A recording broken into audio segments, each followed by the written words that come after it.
por el canal 513 de Time Warner en los estados de Nueva York y New Jersey, y por el canal de AT&T para los estados de Massachusetts y de Maine, y las ciudades de Nueva York, New Jersey y Boston.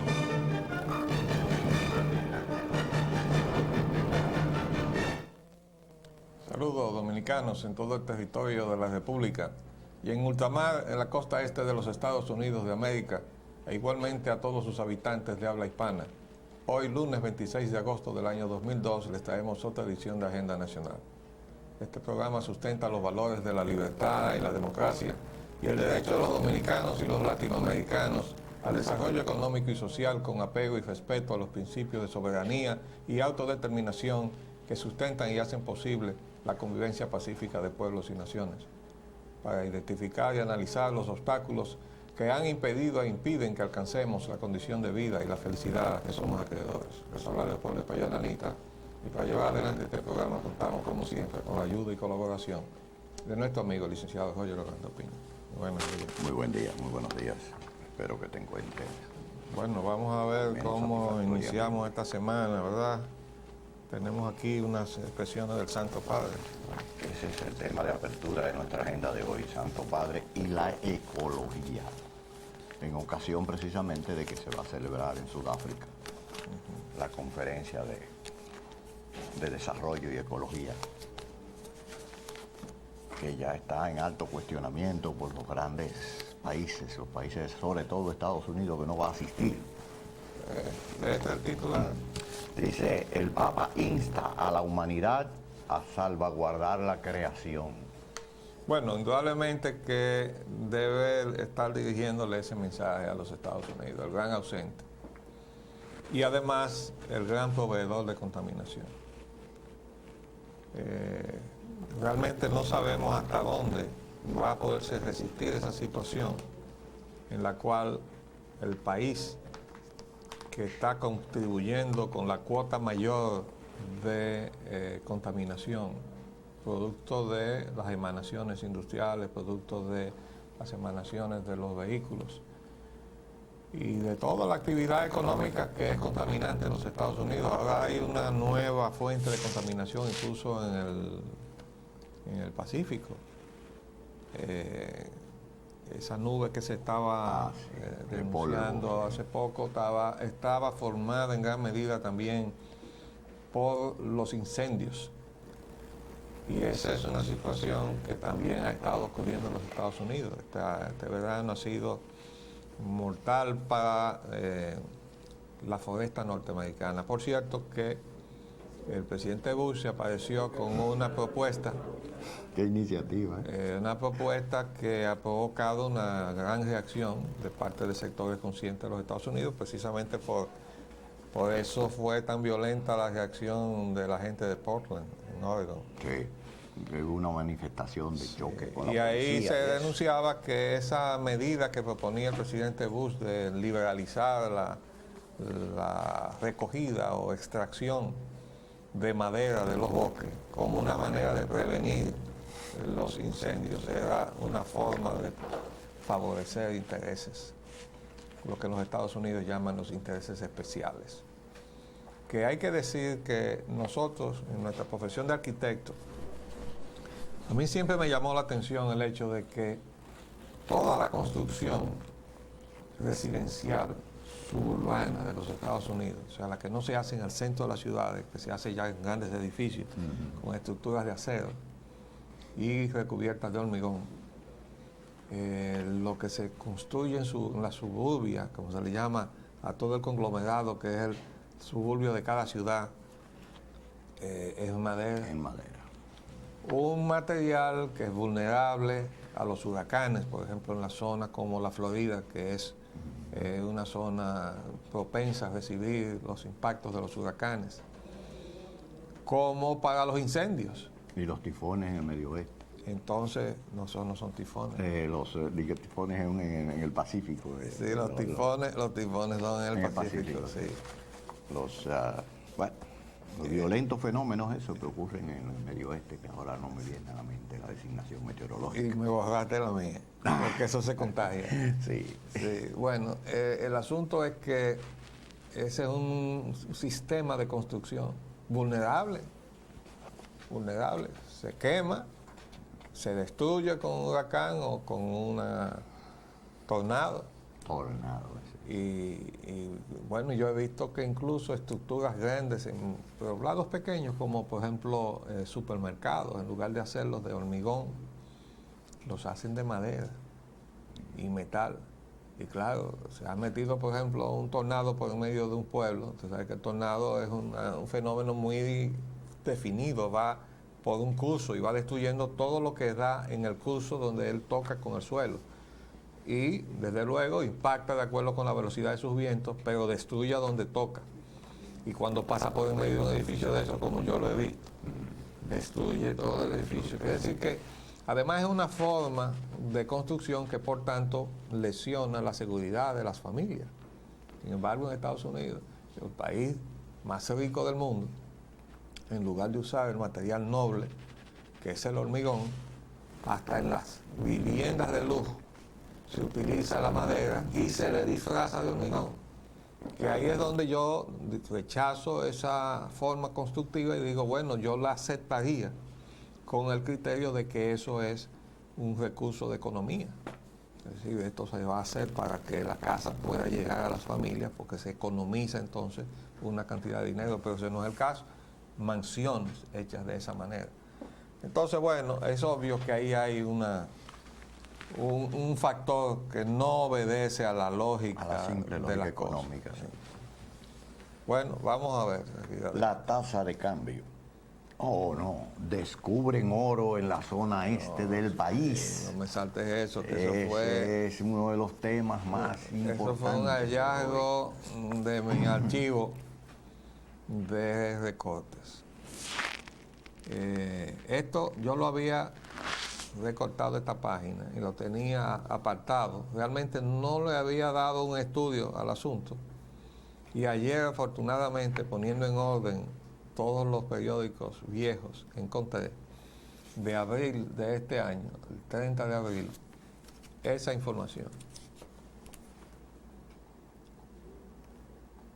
Descubren oro en el este del país. Y es otra minera canadiense.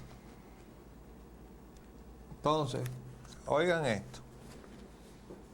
Dice, la compañía MinMed hace la investigación en Hato-Mayor. La empresa canadiense que ha dado con el hallazgo empezará a perforar la tierra en julio para ver si es factible explotar la beta. Y entonces dice un señor que se llama David Hall, director del equipo irlandés de investigación MinMed, que todavía es pronto para determinar si hay suficiente oro cristalizado para explotar la tierra comercialmente, pero el hallazgo es muy prometedor. Eso es lo que nos dicen a nosotros, pero lo que dicen allá, que es lo que he sacado aquí del internet, es muy distinto, ¿eh? Y sigue diciendo aquí, la compañía al frente del hallazgo se llama Impact Minerals International. Es de origen canadiense y ha dejado cerca de $1 millón en el país en los últimos 6 años buscando oro. Dicen ellos que han dejado cerca de $1 millón en el país. Dice, todavía es muy pronto para saber si se puede explotar la beta comercialmente, al señalar que lo que se ha descubierto está en la superficie y que todavía les queda hacer un mapa tridimensional de la beta en el interior. Pero inicialmente, la concentración de oro es buena y parece del mismo tamaño que el de la Rosario, apunta el empresario en Vancouver, lo dice en Vancouver.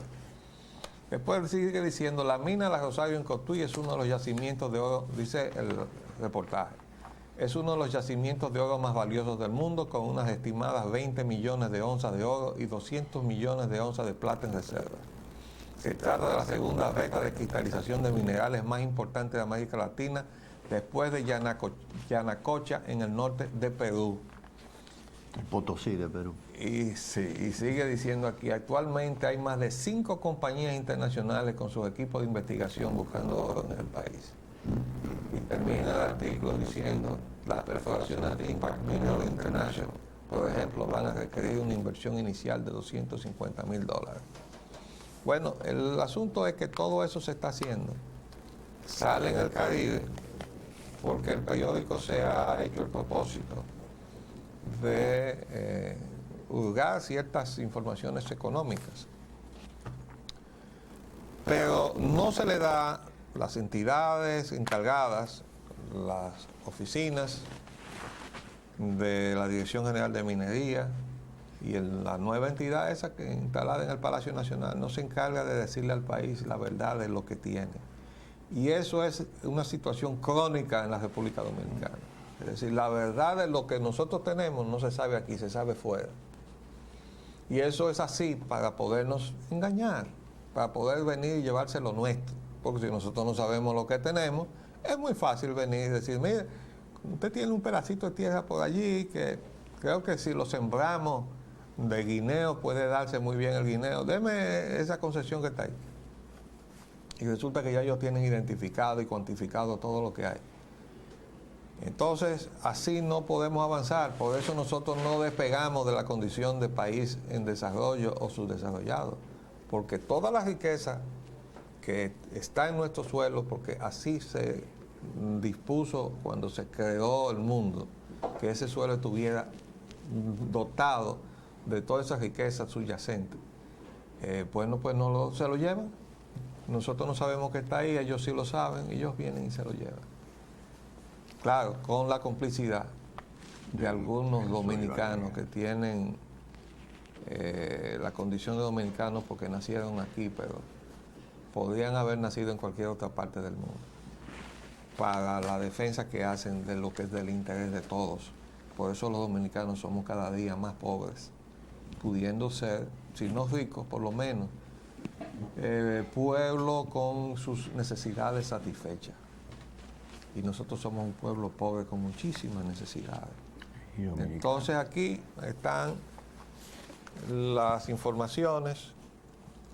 En este caso, aquí se ve que la clasificación económica de la empresa Impact Mineral International dice que está bajo 5 millones, pero así mismo estaba la otra que le trajimos.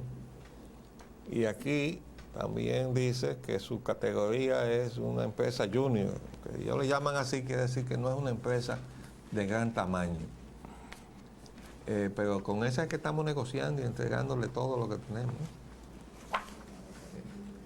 Y bueno, no les voy a cansar con el cuento, pero aquí está otro arreglo. Hay otra empresa que se llama Energold Mining, asociada ya con esta. Esta tiene la concesión, pero la Energold Mining es la que está supuestamente, mira, aquí está el reporte a sus accionistas de la empresa Energold. Esos paisajes que se ven ahí son paisajes de la República Dominicana. Entonces ellos van a buscar dinero sobre la base de que tienen aquí ya agarrado uno de los centros mineros más ricos en oro. No solamente de la República Dominicana, sino de América.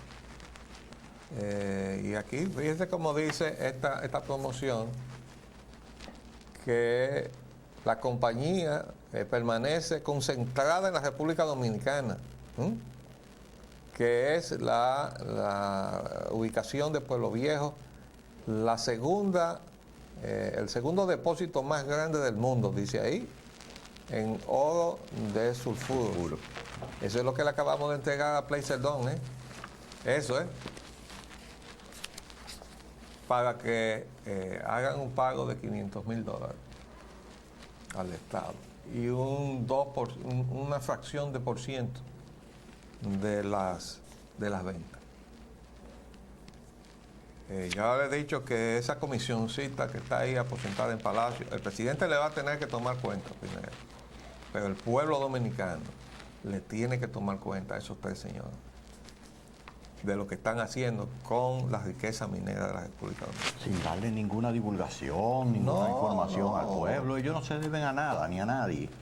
Ese grupito que en realidad hay técnicos que se les reputa ser muy calificados en el área de minería, tuvo la suerte y la dicha de que el país fuera quien le proveyera de los recursos y de las becas para ir a capacitarse que se suponía que entonces retribuyeran al país con sus conocimientos, de manera que defendieran los intereses de la nación, para estar preparado como contrapartida a lo que en realidad hubiese sido inversiones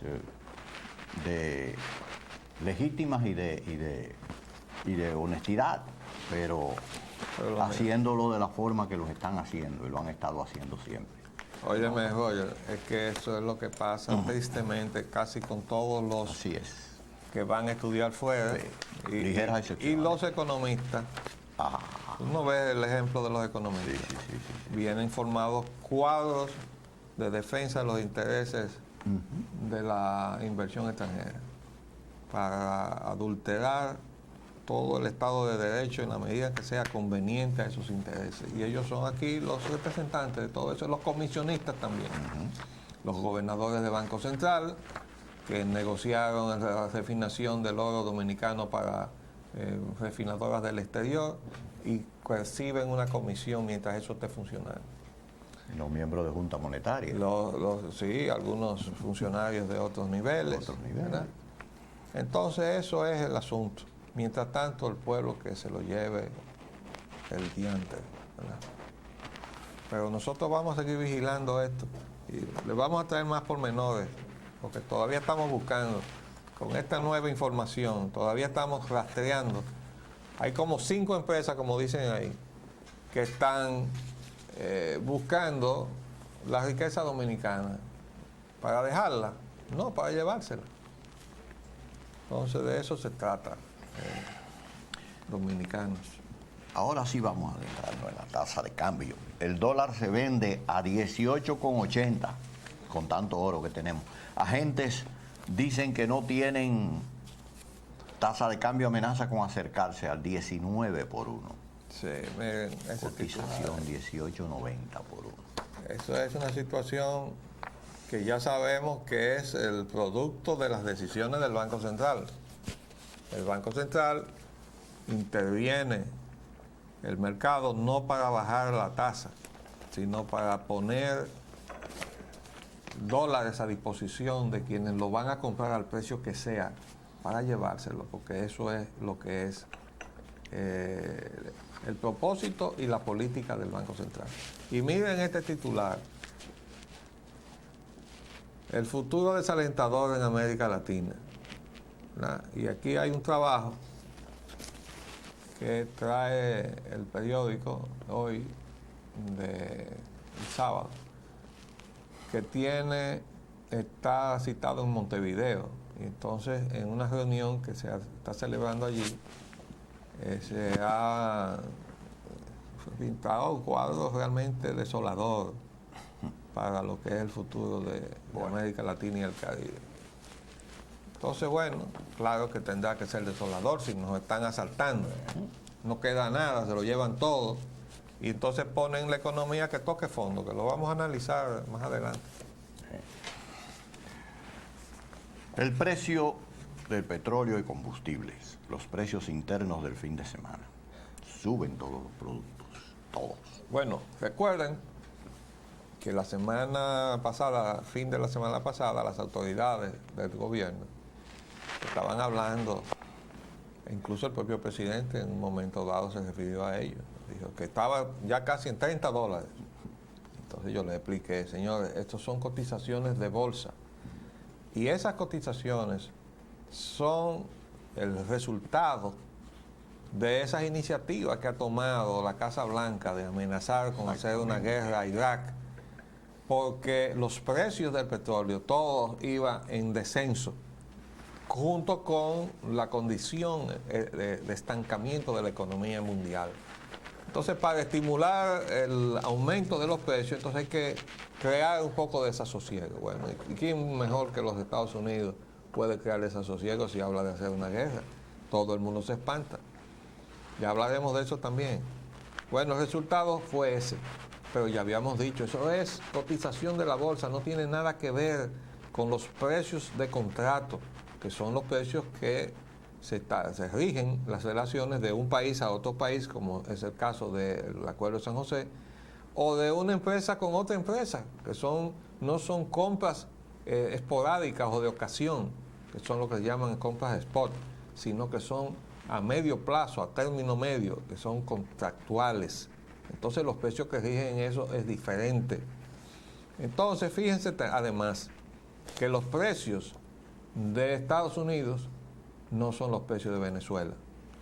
Y vamos a ver esa diferencia de una vez que cumplamos los compromisos comerciales.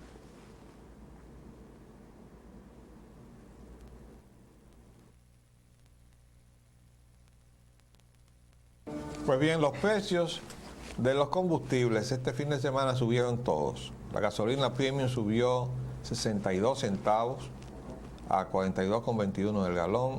La gasolina regular subió un peso con 7 centavos a 36,99. El gasoil regular subió 84 centavos a 22,97 y el gas licuado de petróleo volvió y subió 59 centavos a 16,65. Que por cierto traemos aquí una relación de todos las variaciones que ha sufrido el gas licuado de petróleo. Eso se hace con este telón de fondo. De acuerdo con la página de Petroleum World, con sede en Caracas, del Dow Jones, el petróleo de la canasta venezolana está en 24,7. Está $6 por debajo de los 30 que estaban mencionando los funcionarios del gobierno. $6 por barril, menos.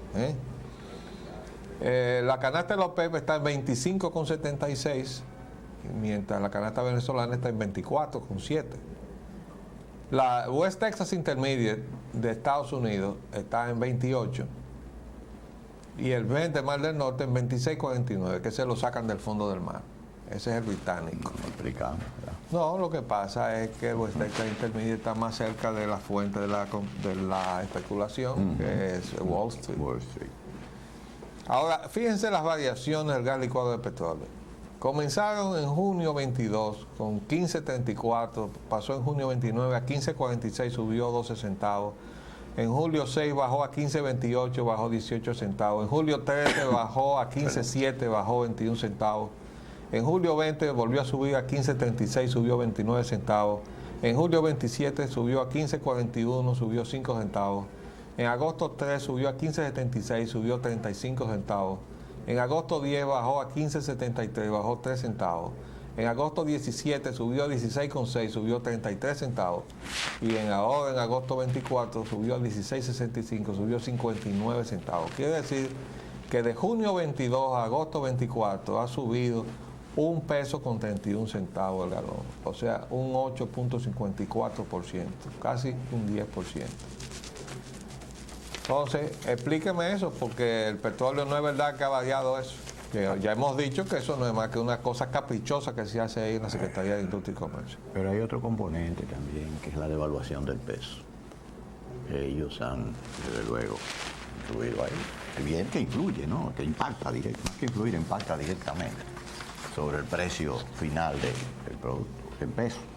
Bueno, ¿y quién es que está devaluando la moneda? Ellos mismos. El mismo gobierno. El mismo gobierno. Entonces el mismo gobierno está contribuyendo al encarecimiento no solo de los combustibles y de esos insumos, sino de todo en general. Se va a producir una inflación. Entonces eso probablemente. La carrera presidencial al 2004. El señor Jacinto Peinado lanza su precandidatura para el 2004. Muy bien. Bueno, bien. no, tenemos que desearle suerte. Suerte, sí, indudablemente. Es un gran competidor. No, recuerden que los partidos tradicionales están todos pasando por la crisis de que ya están descabezados. Ahora el reto que tienen es de encontrar su propia institucionalidad, si es que llegan a ello. Y parte del problema va a ser que la búsqueda de esa institucionalidad se va a producir en medio de la búsqueda de las candidaturas también. Entonces va a ponerse bien complicado. Vamos a ver. Los Juegos Panamericanos y nuestro amigo Abelardo. Asamblea de la ODEPA da voto de confianza dominicana. Puello agradece apoyo de Asamblea de la ODEPA. República Dominicana pasó la prueba. ODEPA da voto de confianza al comité organizador. Hipólito invita a Vázquez Raña a visitar las obras.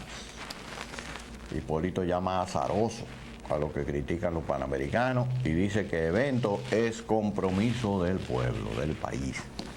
Bueno, Bueno, yo realmente tenía la esperanza de que la ODEPA nos resolviera el problema de la economía del país, quitándonos la carga del juego, este bendito juego, que no es verdad que es compromiso del país. Me perdona, señor presidente.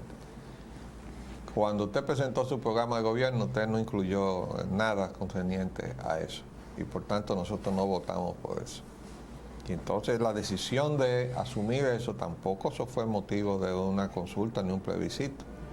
Es decir, que cuando las autoridades en ese momento y las locales encargadas del movimiento olímpico acá se comprometieron en ese asunto, tampoco hicieron una consulta, un plebiscito para ver la opinión del pueblo, ¿no? Entonces, no es verdad que eso es un compromiso del país. Eso es un compromiso que se hizo al margen de la voluntad de los dominicanos. Ahora, en cuanto a que él llama azaroso a los que estamos en contra, nosotros estamos en contra, presidente, pero no le vamos a contestar. Nosotros le vamos a contestar. Además, usted se refirió a otra persona, un exfuncionario del gobierno anterior, al cual nosotros hemos acusado de haber hecho una actuación irregular e indebida como titular de la Secretaría de Industria y Comercio, que es el señor Luis Manuel Bonetti, pero eso nunca se ha investigado. Nosotros sostenemos lo que hemos dicho, tenemos pruebas de eso. La depositamos en el despacho del señor Lockhart, a quien designó el presidente Hipólito Mejía ahí en Industria y Comercio, recién instalado como presidente. El señor Lockhart encubrió todo. Y cuando el Procurador General de la República, quien apoderamos también de la denuncia, cuestionó por escrito al titular de Industria y Comercio, le contestó diciendo que no había prueba de eso que nosotros denunciamos y nosotros le habíamos sometido a él copia de todo. De modo que él lo que hizo fue encubrir las irregularidades cometidas por el señor Bonetti, pero nosotros no podemos justificar que se le digan las cosas que el presidente le dijo, porque no es al señor Bonetti a quien le hace daño eso. Y no se lo digo yo. Vamos a leer lo que dice ahora. En el siguiente titular.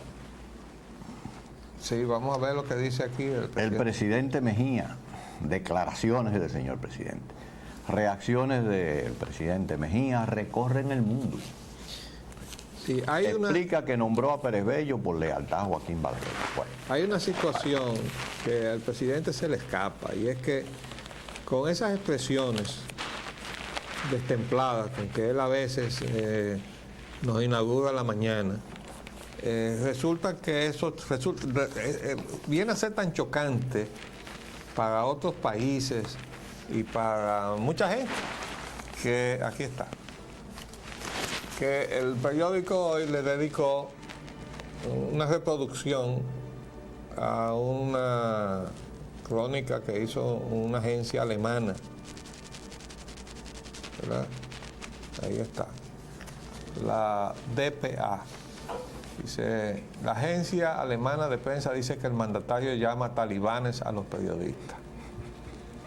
En medio de fuertes críticas a su gestión, el presidente de la República Dominicana, Hipólito Mejía, reprochó a ejecutivos del diario Hoy de circulación nacional por haber publicado recientemente una encuesta que lo desfavorece, informaron ayer domingo medios locales.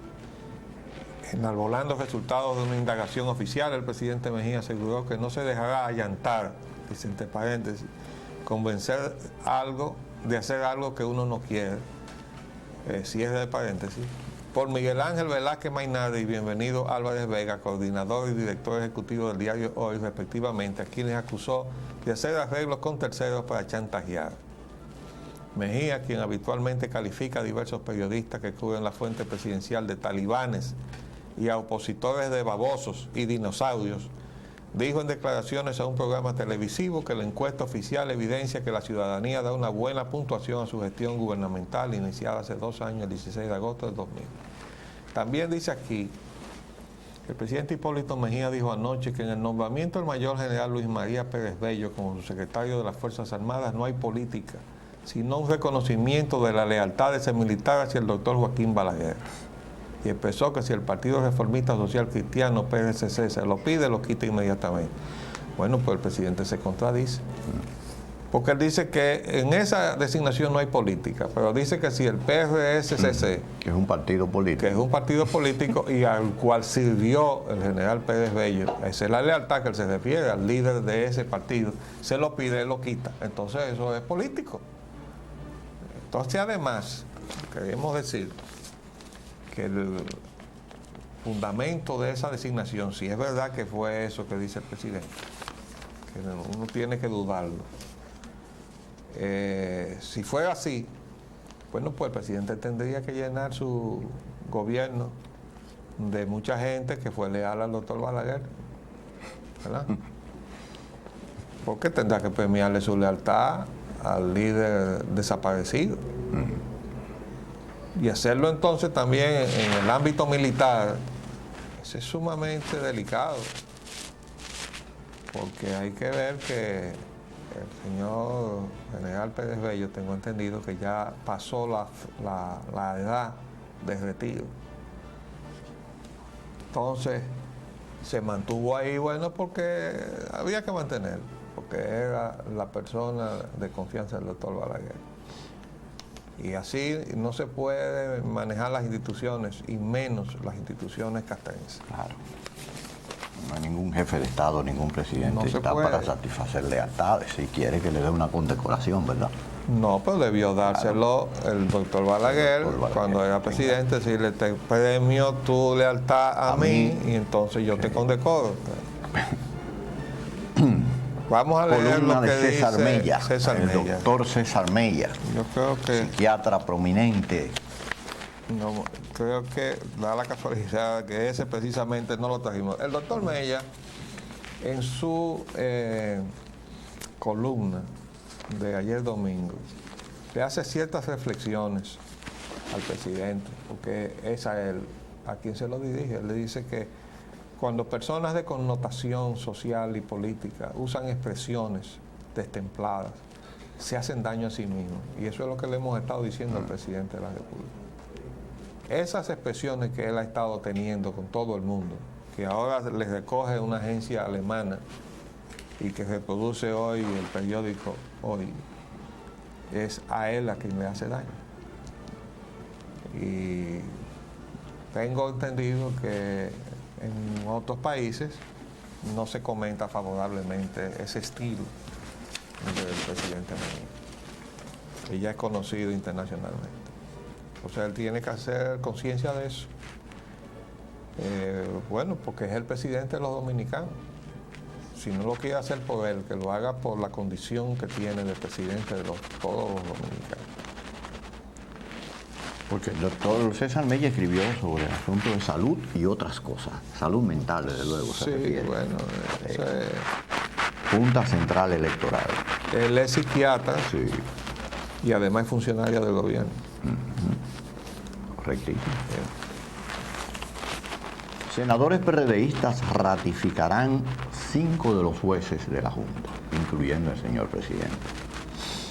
Bueno, nosotros habíamos dicho que se iban a quedar en la superficie y que, no obstante, nosotros íbamos a volver a insistir en la necesidad de que se fuera al fondo de la cuestión y se modificara la estructura de la Junta Central Electoral y no se quedara la cosa en si pongo a estos jueces o si cambio a aquellos jueces. Además, el presidente de la República dijo que se iban a designar por consenso. Bueno, Y entonces dicen los senadores que no, que ellos van a ratificar a los que están ahí. son 27 contra 3. No, pero están desafiando también Al presidente, que dijo que él no se iba a meter, sino iba a mediar para que eso fuera así, pero esta actitud de los legisladores PRDistas es un desplante también. No entendemos lo que está pasando ahí. Temas nacionales. El caos de la crisis eléctrica. Distribuidoras adeudan 710 millones de energía. Eso es a las generadoras, ¿no? Sí. Suministro de electricidad se mantiene muy precario. El servicio solo mejoró algo en la capital. Ejejaina acusa a Unión Fenosa de mala paga. Generador acusa a Edenorte y a Edesur de la crisis eléctrica actual. Aquí dice en un subtítulo que de norte y de sur, filiales de Unión Fenosa adeudan la suma millonaria a las generadoras Itabo y Jaina. Bueno, por otro lado, Capotillo está en paz, pide emergencia y Mejía le dice que tendrá que esperar. Bueno, hasta el señor Cardenal se pronunció también. Hoy dice Hoy dijo. el Cardenal, que parece que acaba de llegar, ¿no? Estaba afuera. Pero estaba bien enterado. Estaba enterado. Esta es una situación que si el gobierno no hace lo que el presidente dice que va a hacer, que es asumir con seriedad el cuestionamiento de lo que se ha hecho, le va a explotar en las manos al gobierno. Esto no se resiste más. No se resiste más. Y la actitud de esta gente tampoco se resiste. Me refiero a la gente que vino aquí a engañar a los dominicanos, contando con que nos íbamos a dejar engañar, y así fue. El gobierno anterior de Leonel Fernández se dejó enredar, aparentemente, de esta gente. Y entonces se ha dejado que todo esto se produzca. Bueno, pues el gobierno de Hipólito Mejía se había comprometido a cuestionar todo lo que había hecho el gobierno de Leonel Fernández. Y como no lo hizo, esto es como una bola de nieve que ha ido creciendo hasta llegar ahora al punto donde está. Bueno, ahora no hay más remedio que enfrentar la cosa, porque si no la bola de nieve va a seguir rodando hacia abajo por la ladera y cobrar un tamaño tal que se convertirá en un alud. Y cuando ya sea alud, entonces ya no habrá vuelta para atrás. Llegaremos a tocar fondo y habrá una crisis general en este país, con estos elementos como detonantes de esa crisis, porque sencillamente ningún país puede funcionar sin energía y tampoco puede funcionar con el abuso de una serie de gente que están haciendo lo que les da la gana con la población, porque parece que no hay autoridad en este país. Ya le he dicho al presidente que su propia autoridad está siendo desconocida porque él dictó un decreto prohibiendo los apagones financieros, y ya esta gente de Unión Fenosa le está diciendo a uno en el teléfono cuando uno llama que su circuito está apagado porque tenemos una crisis financiera. O sea que están desafiando al presidente de la República. Entonces, un país sin autoridad es un país en una anarquía. Bueno, eso no lo puede resistir ninguna sociedad. Vamos a ver, yo tengo aquí unas reflexiones sobre el estado de la economía, pero vamos a dar esta información primero, que son informaciones del viernes. Sobre la deuda interna, Ajá. La Junta Monetaria fija topes a préstamos y la Junta Monetaria también le aprieta el cinturón al gobierno. Bueno, esto se nos fue a nosotros el viernes. La Junta Monetaria, dice aquí, dispuso a partir de hoy un mayor control sobre el crédito al gobierno, incluyendo al Poder Ejecutivo, al establecer un tope al saldo de la cartera de préstamos de los bancos comerciales privados al sector público. Fíjense que dice bancos comerciales privados, pero eso está incluyendo también al Banco del Estado. Asimismo, aprobó un programa de desmonte de la cartera de préstamos en moneda nacional y extranjera del Banco de Reservas, otorgada al sector público consolidado, que incluye al gobierno central, al nivel registrado al momento de la publicación de la resolución. Entonces ahí sigue refiriéndose a unas resoluciones que están publicadas el mismo viernes. Yo quiero recordar, con relación a este tema, que ya hemos dicho, y también con relación a la entrevista que salió publicada al director de presupuesto, que eso se veía venir. ¿Por qué? Porque hay de mes a mes una diferencia entre los ingresos y los egresos, que no son gran cosa en la medida en que desde enero 1 a 31 de diciembre ingresos y egresos cuadren, porque ese desfase de mes a mes es un problema de liquidez, y por tanto con un mecanismo, una línea de crédito con el propio Banco del Estado, que es donde se depositan todos los ingresos del Estado. Si el presupuesto se ejecuta y se lleva rigurosamente, que es lo que no está pasando, entonces no hay más remedio que al final del año entonces cuadra el ingreso con el egreso, sobre todo porque es facultad de la Dirección del Presupuesto ajustar todo lo que está en la Ley de Gasto Público a la verdad de lo ingresado, no a lo presupuestado. Y ya hemos explicado que es un estimado que se hace a priori, es decir, de antemano, sobre lo que se supone que va a ser el ingreso del Estado, pero eso se puede cumplir por encima o por debajo. Si se cubre por encima, no hay problema, entonces lo que hay son excedentes. Si queda por debajo, entonces es obligación de la Oficina de Presupuesto, mes por mes, ajustar las asignaciones a lo realmente ingresado, con lo cual no se ocasiona entonces un déficit al final. Pero si no se está llevando el presupuesto, o con ese reglamento que se aprobó de pedir el dinero en bloques trimestrales, sin haber resuelto el problema de un mecanismo de carta de un crédito reconductivo para el gobierno, manejado por el propio Banco del Estado, bueno, pues lógicamente el gobierno tenía que verse en problemas, que es lo que ha sucedido. Entonces ahora, como complemento de esa reunión que se produjo en Palacio Nacional la otra semana, ahora la Junta Monetaria esta semana que pasó termina de amarrar cabos poniéndole cortapisas al endeudamiento. ¿Por qué? Porque el gobierno no ha sabido diferenciar la línea de crédito revolvente o reconductiva con préstamos. Entonces ha estado tapando los problemas de liquidez con préstamos y ha llegado un momento que se han confundido préstamos a mediano y largo plazo con préstamos a corto plazo y ya no se sabe ni siquiera lo que hay. Y eso es lo que está buscando resolver esta decisión de la Junta Monetaria, que además no sabíamos nosotros que tenía facultad para ponerle cortapisa al gobierno. Ajá. Esa es entonces es como un gobierno por encima del gobierno.